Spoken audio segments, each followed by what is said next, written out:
याकूब अलैहिस्सलाम पर मौत आ पहुंची। ये यहूदियों को बेसिकली टॉन्ट किया जा रहा है, क्योंकि यहूदी कहते थे ना यहूदी हो जाओ तो कामयाब हो जाएंगे। तो अल्लाह ताला फरमा रहा है कि तुम हजरत याकूब का बेटा था ना यहूदा, जिसकी वजह से यहूदी निस्बत है, तो तुम हजरत याकूब के मानने वाले हो। हजरत याकूब का ही लक़ब है इसराइल, उनका नाम है इसराइल। इसराइल का मतलब है अल्लाह का बंदा। तो इसराइल नाम से में कोई चिढ़ नहीं है, इसराइल मुल्क भी है ना। तो हम कुरान की सूरत भी है, सूरह बनी इसराइल आए जो सूरत नंबर 17 है, उसका नाम सूरतुल इसरा भी है। तो अल्लाह तरफ हमारे यहूदियों, क्या तुम उस वक्त वहां मौजूद थे जब याकूब अलैहिस्सलाम की मौत का वक्त करीब था? उनके 12 बेटे वहां बैठे थे, वो अपने बेटों को नसीहत कर रहे थे। अच्छा, यहां पे भी मौत का लफ्ज आया है, विसाल शरीफ नहीं आया। जब आ पहुंची मौत उन पर, इज़ क़ाल लिबनीही, जब उन्होंने अपने बेटों से पूछा, मा तअबुदून मिन बादी, बताओ मेरे मरने के बाद तुम किसकी इबादत करोगे? हाय हाय हाय। क़ालू नअबुदु इलाहका व इलाह आबाइका इब्राहीम व इस्माईल व इसहाक़ इलाहन वाहिदा। तो उन्होंने कहा कि हम इबादत करेंगे आपके रब की, जो आपने तारुफ करवाया है, और आपके बाप इब्राहीम और इस्माइल और इसहाक के रब की, इलाहुम वाहिदा, जो कि अकेला यकता इलाह माबूद है। यहां पे देखें, हालांकि हजरत याकूब के जो बेटे हैं, इस्माइल तो उनके उस एतबार से चचा लगते हैं, क्योंकि उनके जो डायरेक्ट दादा हैं वो तो हजरत इसहाक हैं, इस्माइल तो नहीं है, क्योंकि इसहाक की औलाद से है। लेकिन यहां पे उन्होंने हजरत इस्माइल को भी बाप कहा है। तो यहां से ये बात पता चली कि चचा के लिए भी बाप का लफ्ज बोला जा सकता है। ठीक है, इसी को मैंने दलील बनाया था।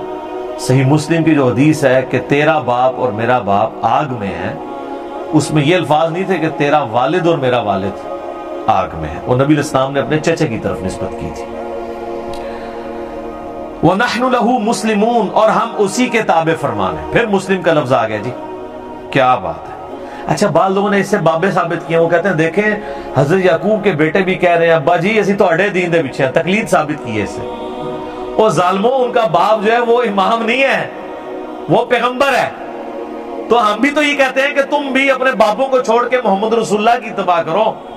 इससे तकलीद साबित की हुई है। तकलीद की ये दलील में ये आयत लेके आते हैं कि आप हमें जनाब बड़ा ताना देते हो कि हम अपने बाओजदाद के दीन के ऊपर हैं। वो हम क्या कहते हैं, कुरान तो जगह जगह यही कहता है कि जब कभी भी अंबिया ने दावत पेश की तो उन्होंने कहा कि बल वजदना अलैहि आबाना, हम तो उसकी पैरवी करेंगे जो हमारे आबाओजदाद पे नाजिल हुआ। तो अल्लाह फरमाता है तुम्हारे आबाओजदाद अगर गुमराह थे तो गुमराहों की पैरवी करोगे।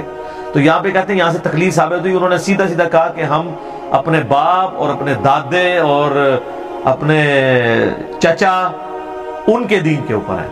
तो सर ये इनका जो बाप है वो भी पैगंबर है, उनका जो बाप है वो भी पैगंबर है, उनका जो बाप है वो भी पैगंबर है, तो चचा भी पैगंबर है।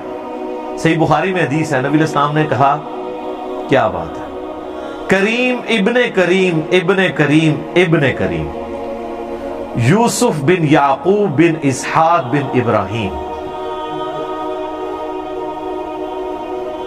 यानी चारों पूरी नस्ल जो है, वैसे तो आगे भी चलती है, यूसुफ का बाप याकूब, उनका बाप इसहाक और उनका बाप इब्राहिम अलैहिमुस्सलाम अजमाइन। तिलका उम्मतुन कद खलत, ये एक बड़ी अजीम उम्मत थी जो गुजर चुकी। हाय हाय, तुम लोग उनके नाम के ऊपर ही खा रहे हो।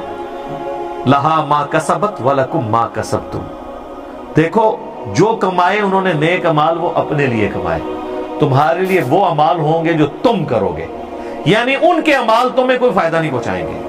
वला तुसअलूना अम्मा कानू यामलून, और तुमसे ये नहीं पूछा जाएगा कि उन्होंने कौन से नेक अमाल किए, तुमसे ये पूछा जाएगा तुमने कौन से नेक अमाल किए।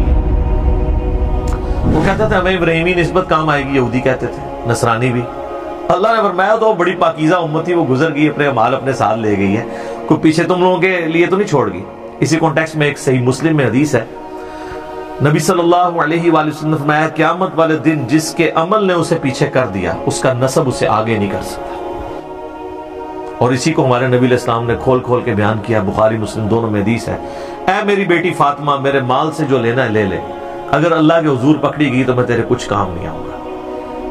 پھر صرف اپنی بیٹی فاطمہ کو نہیں کہا، بخاری مسلم میں الفاظ ہیں، اے میرے چچا عباس، میرے مال سے کچھ لینا ہے تو میں تجھے دے دوں گا، اللہ کے حضور پکڑا گیا تو میں کچھ کام نہیں آؤں گا۔ اے میری پھوپھی صفیہ، تو نے میرے مال سے کچھ لینا ہے تو مجھ سے لے لے، اللہ کے حضور پکڑی گئی تو میں تیرے کچھ کام نہیں آؤں گا۔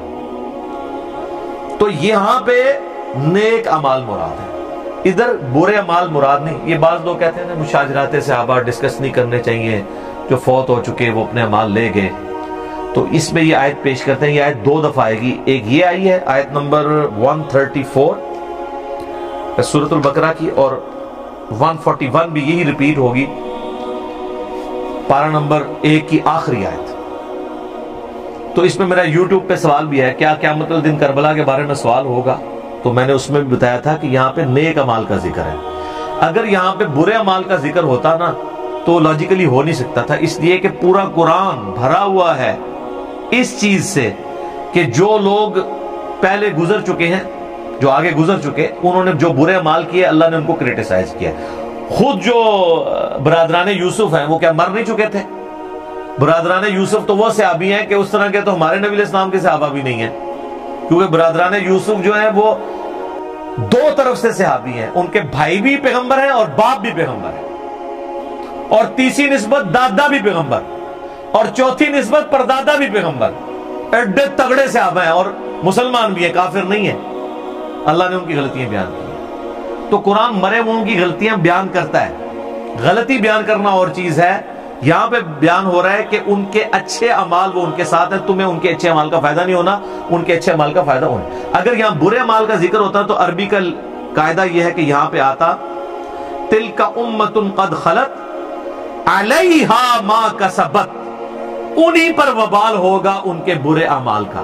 یہاں پہ الفاظ ہے لہا ما کسبت وَلَكُمْ مَا كَسَبْتُمْ، یہاں پہ لفظ ہوتا ہے وَعَلَيْكُمْ مَا كَسَبْتُمْ، اور تمہارے کا وبال تم پر ہوگا۔ تو یہ عربی لنگوسٹک کے اعتبار سے بھی سپورٹیو نہیں ہے چیز، یہ میں نے ایک وسوسہ جو ہے وہ ٹیکل کر دیا ہے۔